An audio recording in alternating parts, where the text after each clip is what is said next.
राम रावण युद्ध में भगवान श्री राम ने लंका पर चढ़ाई करके जब रावण की नगरी पर आक्रमण किया तब एक एक करके रावण के सभी महान योद्धा, सेनापति, पुत्र, भाई बंधु मारे गए। अंत में केवल रावण ही बचा था, इसलिए वह स्वयं रणभूमि में भगवान श्री राम से युद्ध करने गया। वह सभी योद्धाओं में सबसे शक्तिशाली व पराक्रमी था। हालांकि इससे पहले भी राम रावण का युद्ध हो चुका था जिसमें रावण को पराजय का मुख देखना पड़ा था, किंतु इस बार वह सभी अस्त्र शस्त्रों व पूरी तैयारी के साथ युद्धभूमि में आया था। वह इसलिए क्योंकि यह उसे भी पता था कि यह युद्ध राम रावण का आखिरी युद्ध के नाम से जाना जाएगा, इसलिए उसे इस युद्ध में पूरी शक्ति व सामर्थ्य के साथ लड़ना था। यह युद्ध कुल 2 दिन चला था, जिसमें पहले दिन दोनों ही एक दूसरे पर भारी पड़े थे। अगला दिन वह दिन था जिसके लिए भगवान विष्णु ने रामरूपी अवतार लिया था। उस दिन भगवान श्रीराम के आग्नेय बाण से रावण का वध हो गया था। युद्धभूमि में पहुंचते ही रावण ने चारों ओर हाहाकार मचा दिया था। उसके बाणों से वानर सेना में चीख पुकार मच गई। जब बाली पुत्र अंगद को उसने परास्त कर दिया तब श्रीराम के छोटे भाई लक्ष्मण उससे युद्ध करने पहुंचे। दोनों के बीच भीषण युद्ध चल ही रहा था कि स्वयं भगवान श्रीराम युद्धभूमि में आ पहुंचे तथा रावण को चुनौती दी। श्रीराम के साथ विभीषण भी थे जो उन्हें रावण के रहस्य बता रहे थे। जब रावण ने युद्धभूमि में विभीषण को श्रीराम की सहायता करते देखा तो वह अत्यंत क्रोधित हो गया। उसने विभीषण को कटु वचन कहे तथा उसका वध करने के लिए अत्यंत शक्तिशाली शक्ति अस्त्र का प्रहार किया।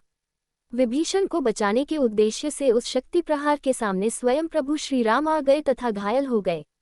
जब शक्ति के प्रहार से भगवान श्रीराम अचेत हो गए तब विभीषण, हनुमान व सुग्रीव रावण से युद्ध करने के लिए गए। रावण उनसे युद्ध कर ही रहा था कि जामवंत ने उन पर अपनी भुजाओं का प्रहार किया, जिससे रावण मूर्छित होकर अपने रथ पर गिर पड़ा। रावण को मूर्छित देखकर उसका सारथी रावण के प्राण बचाने के लिए उसे युद्धभूमि से दूर ले गया। जब रावण को चेतना वापस आई तब स्वयं के रथ को युद्धभूमि से बाहर देखकर उसने अपने सारथी पर क्रोध किया। उसने अपने सारथी को भला बुरा कहा तथा अपने ऊपर युद्धभूमि से भागने का कलंक लगाने का भागी बताया। उसने अपने सारथी को तत्काल युद्धभूमि में जाने का आदेश दिया ताकि वह पुनः शत्रु से युद्ध कर सके। रावण के पुनः युद्धभूमि में आने के पश्चात दोनों के बीच भीषण युद्ध शुरू हो गया। रावण ने प्रभु श्रीराम व उनकी सेना पर कई विध्वंसक अस्त्रों जैसे कि तामस अस्त्र, असुरास्त्र का प्रयोग किया। दोनों को ही युद्ध में कई चोटें आई, लेकिन युद्ध समाप्त न हो सका तथा सूर्यास्त हो गया। शंखनाद हो गया तथा युद्ध विराम हो गया। अगले दिन जब युद्ध शुरू होने वाला था तब भगवान ब्रह्मा ने देवराज इंद्र को भगवान राम की सहायता करने के लिए अपना रथ भेजने को कहा। तब देव इंद्र ने अपने सारथी मातली को रथ लेकर भगवान श्रीराम के पास जाने को कहा। मातली देवराज इंद्र की आज्ञा पाकर श्रीराम के पास वह दिव्य रथ लेकर गए, लेकिन लक्ष्मण ने इसे शत्रु की चाल समझकर संदेह किया। तब मातली के द्वारा रथ का दिव्य वर्णन करने के पश्चात सभी की शंका मिट गई। भगवान श्रीराम ने देवराज इंद्र व भगवान ब्रह्मा को धन्यवाद कह वह रथ स्वीकार कर लिया। अगले दिन उन्होंने इसी रथ पर बैठकर रावण से युद्ध किया था जो उड़ भी सकता था। देवराज इंद्र के द्वारा इस रथ को भेजे जाने का यही कारण था कि रावण की मायावी शक्तियों की तरह ही इस रथ में भी वह सभी शक्तियां थीं। वह दिन आ चुका था जब भगवान श्रीराम के हाथों रावण का वध होना तय था। सूर्योदय हो गया और राक्षस सेना और वानर सेना आमने सामने आ खड़ी हुई। युद्ध का शंखनाद होते ही राम रावण का युद्ध भी शुरू हो गया। इस युद्ध में दोनों की ओर से ही कई दैवीय अस्त्रों को चलाया गया। ये युद्ध कई देर तक चलता रहा और दोपहर हो गई।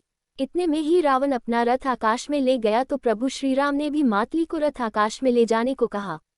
दोनों के बीच अब आकाश में ही भीषण युद्ध होने लगा। नीचे सभी वानर और राक्षस आकाश मार्ग में लड़े जा रहे इस भीषण युद्ध को देख रहे थे। वही स्वर्गलोक से सभी देवता भी इस राम रावण युद्ध पर नजर बनाए हुए थे। अंत में भगवान श्रीराम ने अपने बाणों से रावण के सिर काट डाले। जितनी बार वह रावण का सिर काटते तभी एक नया सिर प्रकट हो जाता जो रावण की धड़ से जुड़ जाता। ये देखकर प्रभु श्रीराम विचलित हो गए। रावण ने अपने 10 सिर प्रकट कर लिए थे जो एक साथ हंस रहे थे। वह हंसी इतनी भयानक थी कि स्वर्गलोक में देवता तक भयभीत हो गए। उन्हें यह आशंका थी कि यदि इस युद्ध में श्रीराम की पराजय हुई तो उन्हें इसके गंभीर परिणाम भुगतने होंगे। नीचे खड़े विभीषण भी श्रीराम को असमंजस में देख रहे थे। वे रावण की मृत्यु का भेद जानते थे। ये सोचकर विभीषण अपनी मायावी शक्तियों से उड़कर श्रीराम के रथ पर पहुंच गए और उन्हें रावण की मृत्यु का रहस्य बताया। उन्होंने श्रीराम को बताया कि भगवान ब्रह्मा के वरदान से रावण की नाभि में अमृत का वास है। इसी के फलस्वरूप उसका एक मस्तक कटते ही नया मस्तक उत्पन्न हो जाता है। इसलिए उन्होंने प्रभु श्री राम को पहले आग्नेय अस्त्र का प्रयोग करके रावण की नाभि का अमृत सुखाने का सुझाव दिया। रावण ने जब ये देखा कि विभीषण श्री राम को कुछ बता रहे हैं तो वह अत्यधिक क्रोधित हो गया।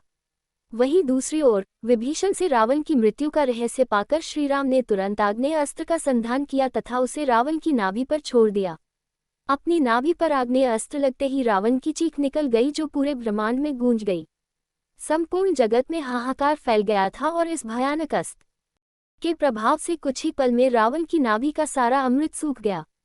अभी तक केवल रावण की नाभि का अमृत ही सूखा था लेकिन उसका वध नहीं हो पाया था।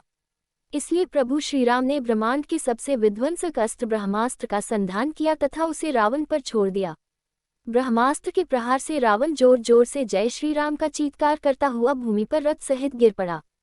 इस प्रकार भगवान श्रीराम रावण वध करने में सफल हुए थे। रावण वध के पश्चात रावण के नाना माल्यवान लंका नरेश के राजमुकुट को श्रीराम के पास लेकर आते हैं। वे श्रीराम के चरणों में उस राजमुकुट को रखकर लंका अयोध्या के अधीन होने की घोषणा कर देते हैं ताकि और रक्तपात होने से बच जाए। इस पर श्रीराम उसे विनम्रता पूर्वक ठुकरा देते हैं और विभीषण को लंका का नया राजा नियुक्त करते हैं। इसके बाद वे अपनी पत्नी सीता को लेकर विभीषण के पुष्पक विमान में बैठकर अयोध्या लौट जाते हैं।